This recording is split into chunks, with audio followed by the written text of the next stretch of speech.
नमस्कार, उज्जवल भारत न्यूज में सभी का स्वागत है। आज से शुरू हो रहा है हमारा नया न्यूज रूम लुक।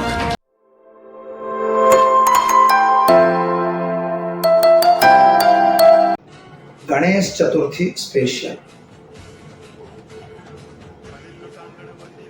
जय गणेश,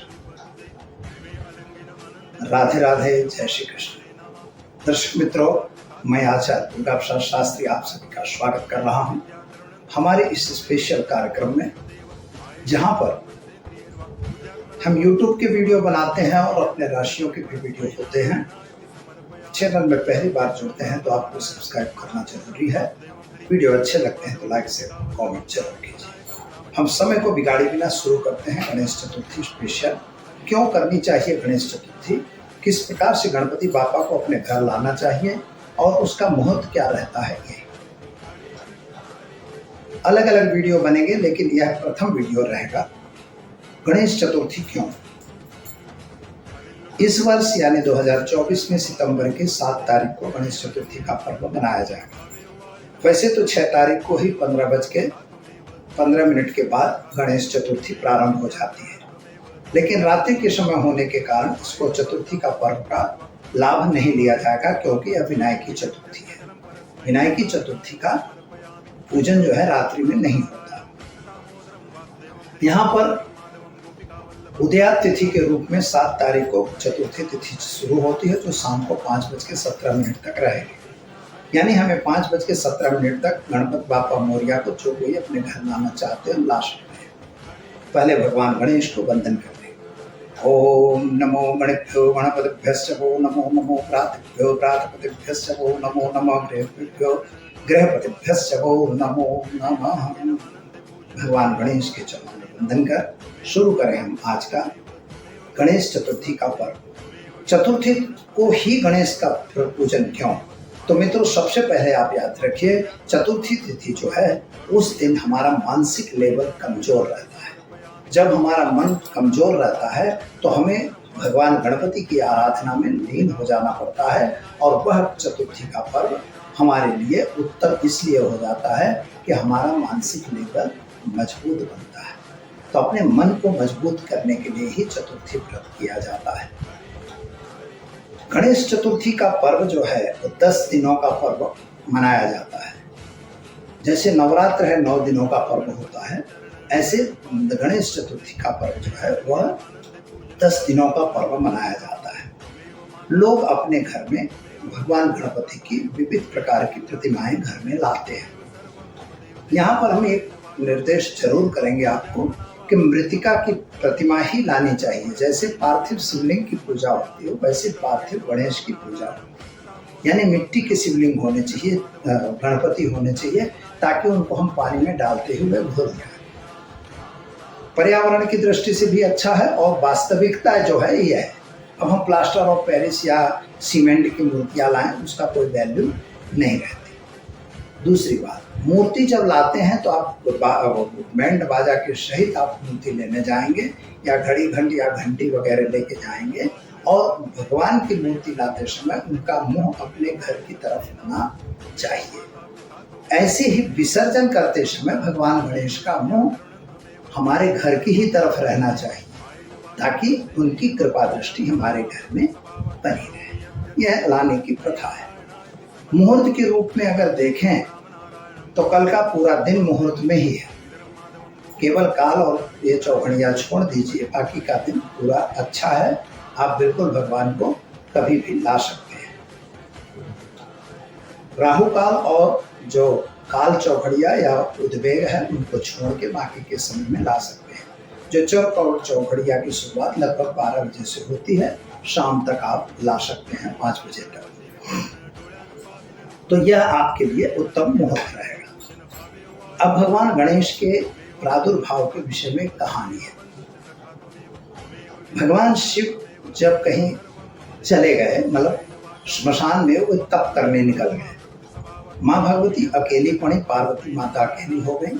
उस समय उन्होंने गोबर से, यानी कुछ वहाँ घास फूस पड़ी थी, मिट्टी पड़ी थी, उनसे उन्होंने प्रतिमा बनाई। इस दिन मिट्टी की प्रतिमा क्यों बनाना, इसके भी पीछे यही कारण है। तो वह प्रतिमा उन्होंने बनाया। बना के प्रतिष्ठा किया। जैसे प्रतिष्ठा करती हैं वैसे ही वो गणपति एक सुंदर बालक तैयार हो गया। वह बालक को बोलती हैं आप ये हमारे घर की रक्षा करो, मैं स्नान वगैरह करके आती हूँ। यद्यप वो देवी देवता हैं, उन लोगों की लीलाएं अपार हैं। माँ भगवती अंदर जाती हैं।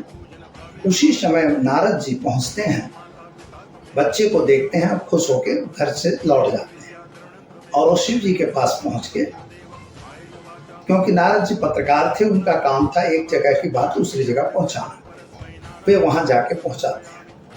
शिव जी से पूछते हैं, शिव जी बोलते हैं कि शनि महाराज आए और बोले 7:30 लगने वाली है, इसलिए मैं चला आया यहाँ पर, मेरा क्या बिगाड़ लेंगे? बोले नहीं प्रभु, आपका कुछ नहीं बिगाड़ेंगे, लेकिन घर में एक बच्चा है जो चौकी कर रहा है और आप स्मशान में बैठिए, मजा करिए, कोई बात नहीं।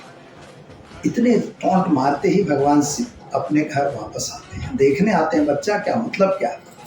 तो वहाँ जब देखते हैं तो बच्चा बोलता है आप अंदर नहीं जा सकते। अब यहाँ पर एक थोड़ी अतिशयोक्ति है, हमारे शास्त्रों में लिखा है, इसलिए हमें कहना है कि क्या भगवान गणपति को पता नहीं था कि शिव हमारे पिता हैं, या शिव को पता नहीं था कि माता भगवती ने किस तरह से इन्हें बनाया है? लेकिन फिर भी वहाँ लड़ाई होती है। माइथोलॉजी ये कह रही है कि वहाँ लड़ाई हुई और लड़ाई होने के बाद उनका सिरच्छेद हुआ। सिरच्छेद जो होता है मित्रों, यही चीज मैं बताना जा रहा हूँ जो मैंने पहले किया। मानसिक स्थिति कमजोर होती है चतुर्थी के दिन, इसीलिए तजो चौथ चंदा की नाई, चतुर्थी के चंद्रमा को देखा नहीं जाता है।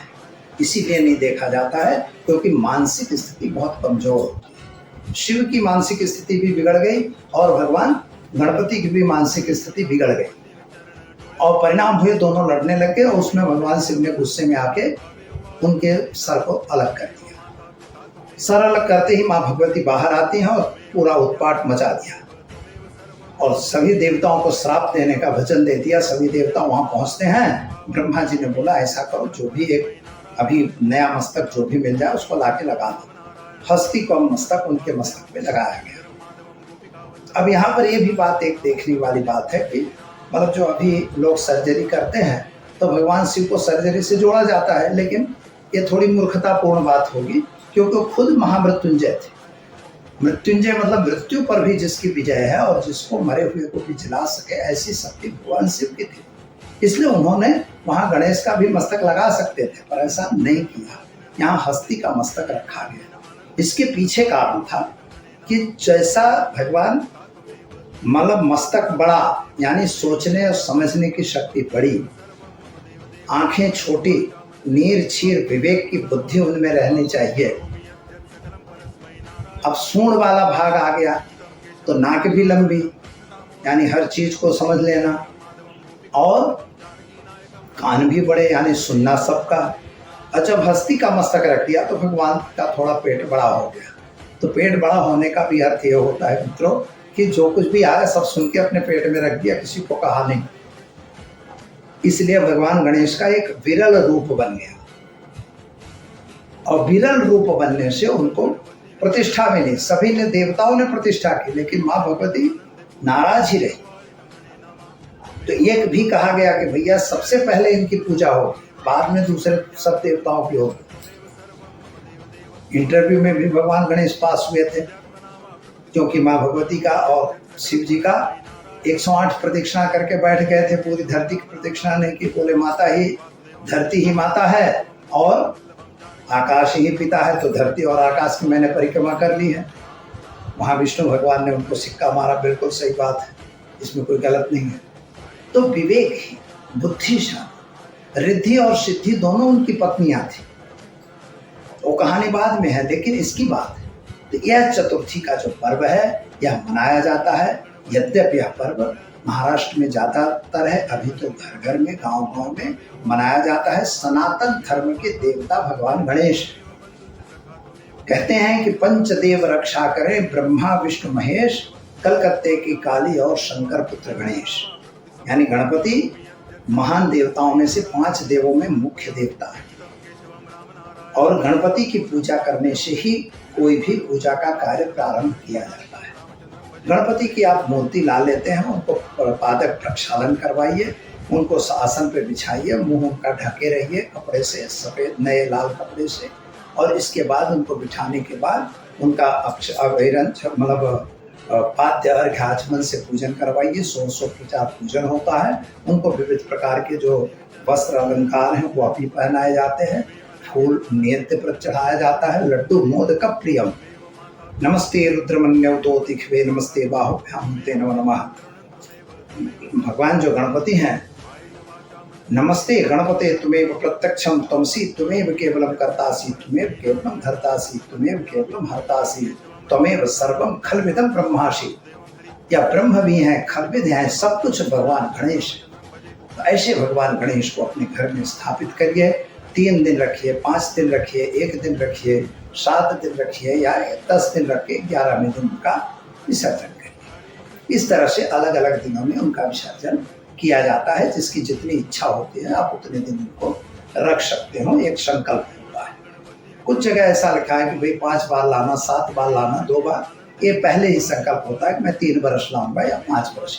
एक ही संख्या में लाना चाहिए, क्योंकि गणपति एक दंताय विद्महे वक्रतुंडाय धीमहि तन्नो दन्ति प्रचोदयात्। एक दंत है। एक दंत की भी 2 कहानियां हैं कि रावण ने दंतसूर के लिए उनसे दांत ले लिया था, और कहीं दूसरी जगह दूसरे राक्षस की बात हो रही है, लेकिन इसमें हमें नहीं पढ़ना। एक दंताय विद्महे वक्रतुंडाय धीमहि तन्नो दन्ति प्रचोदयात्। यानी एक दंत ऐसे भगवान गणेश। एक दंत का अर्थ यह होता है कि जो एकाग्र है, एक चित्त है और एक ही कार्य को जो भी चाहता है वह प्राप्त करता है। आपको संतान की प्राप्ति चाहिए, आपको शादी करानी है, या आपको विवाह में अड़चन है, आपके व्यापार में तकलीफ है, या आप किसी भी चीज़ में है, तो आप बिल्कुल भगवान गणपति का पूजन करिए। गणपति को अपने यहाँ बुलाइए और यहाँ रखिए। अवश्य भगवान को पूजन करिए, लेकिन उनको लड्डू का प्रसाद जरूरी है। मोदक प्रियम। भगवान विष्णु जो गणपति हैं वो मोदक प्रिय है। भगवान को मोदक का प्रसाद चढ़ाइए और सभी को प्रसाद बांटिए। सुबह शाम की आरती कीजिए, पूजा कीजिए।